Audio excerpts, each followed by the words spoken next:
नमस्ते दोस्तों, हमारे चैनल पर आपका स्वागत है। आज हम आपको एक ऐसी अद्भुत कथा सुनाने जा रहे हैं जो केवल एक युद्ध की नहीं बल्कि अहंकार की पूर्ण पराजय और ज्ञान की विजय भगवान मुरुगन और असुर सूरपद्म के बीच एक भयंकर युद्ध की कहानी है। तो चलिए इस रोमांचक कहानी की शुरुआत करते हैं। एक समय था जब तीनों लोकों पर शक्तिशाली और विकराल असुर सूरपद्म का आतंक छाया हुआ था। उसकी शक्ति इतनी भयानक थी कि देवता भी उसके सामने कांप उठते थे। वो अपनी माया से भयानक और खौफनाक रूप धारण कर लेता था। कभी वो एक ऐसा दैत्य बन जाता जिसका मुंह आग उगलता था, और कभी वो एक ऐसे विशालकाय पेड़ का रूप लेता जिसकी शाखाएं और जड़ें लोगों को फाड़कर खा जाती थीं। आकाश में काले बादल छाए रहते थे और धरती पर हर जगह भय और निराशा का सन्नाटा पसरा था। कोई भी प्राणी सुरक्षित महसूस नहीं करता था। हर पल एक अनजाने खतरे का डर सताता रहता था। स्वर्गलोक में भी देवतागण चिंतित और भयभीत थे। उनकी सभाओं में केवल सूरपद्म के आतंक को समाप्त करने की चर्चा होती थी, पर कोई रास्ता नहीं सूझ रहा था। उन्होंने भगवान शिव से प्रार्थना करने का निर्णय लिया, क्योंकि केवल वही इस विकराल समस्या का समाधान दे सकते थे। देवताओं ने कैलाश पर्वत की ओर प्रस्थान किया। उनके मन में आशा और भय दोनों थे। देवताओं के अनुरोध पर भगवान शिव के पुत्र मुरुगन का जन्म हुआ। उनका आगमन एक दिव्य प्रकाश के साथ हुआ, जिसने तीनों लोकों में एक नई आशा जगाई। वे अपने दिव्य भाले वेल के साथ आए थे। ये वेल कोई साधारण हथियार नहीं, बल्कि ज्ञान और सत्य की एक ऐसी ज्वाला थी जो हर माया और छल को भस्म कर देती थी। मुरुगन को देवताओं ने सूरपद्म के आतंक को समाप्त करने का दायित्व सौंपा। उन्होंने पूरी निष्ठा और साहस के साथ इस चुनौती को स्वीकार किया। उन्होंने अपनी यात्रा प्रारंभ की। उनका लक्ष्य स्पष्ट था, अंधकार पर प्रकाश की विजय। उनके मार्ग में कई बाधाएं आईं, पर उनका संकल्प अडिग रहा। जब मुरुगन ने सूरपद्म से युद्ध किया तो ये केवल एक लड़ाई नहीं, बल्कि न्याय और आतंक के बीच का एक भयानक संघर्ष था, जिसने तीनों लोगों की नियति तय करनी थी।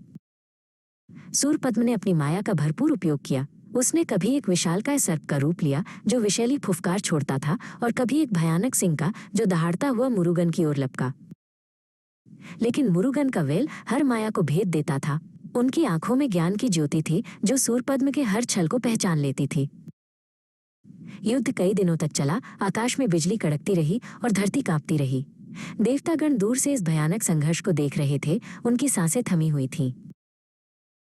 सूरपद्म ने अपने अंतिम प्रयास में एक विशाल और डरावने आम्र वृक्ष का रूप धारण किया।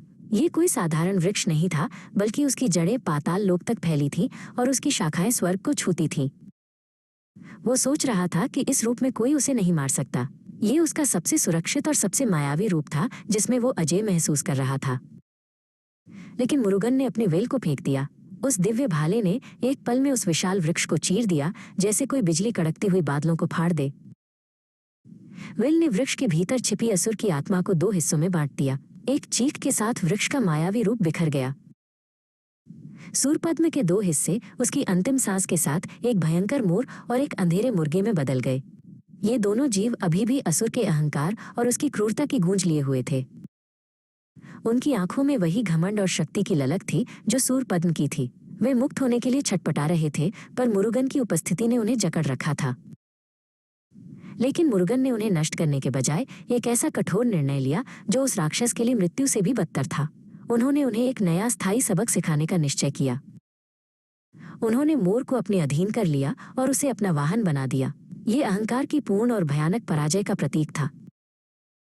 मयूर अपनी सुंदरता पर घमंड करता है, ठीक वैसे ही जैसे सूरपद्म अपनी शक्ति पर गर्व करता था। मुरुगन का उस पर सवार होना दिखाता है कि जब तक अहंकार पूरी तरह से कुचला नहीं जाता, तब तक वो हमेशा सत्ता पर हावी होने की कोशिश करता है, और मुरुगन ने उसे हमेशा के लिए अपने नियंत्रण में रखा।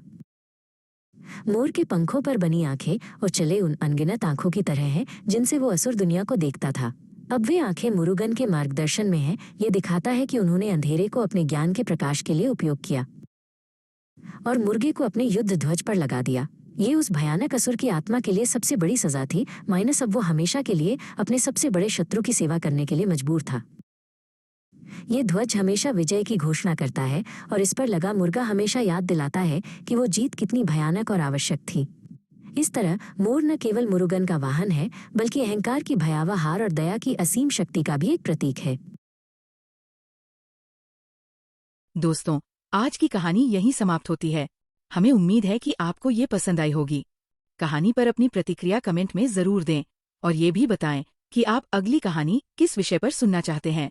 अगर आपको वीडियो पसंद आया हो तो इसे लाइक और शेयर करें और मेरे चैनल को सब्सक्राइब करना न भूलें ताकि मैं आपके लिए और भी अच्छी कहानियां ला सकूं।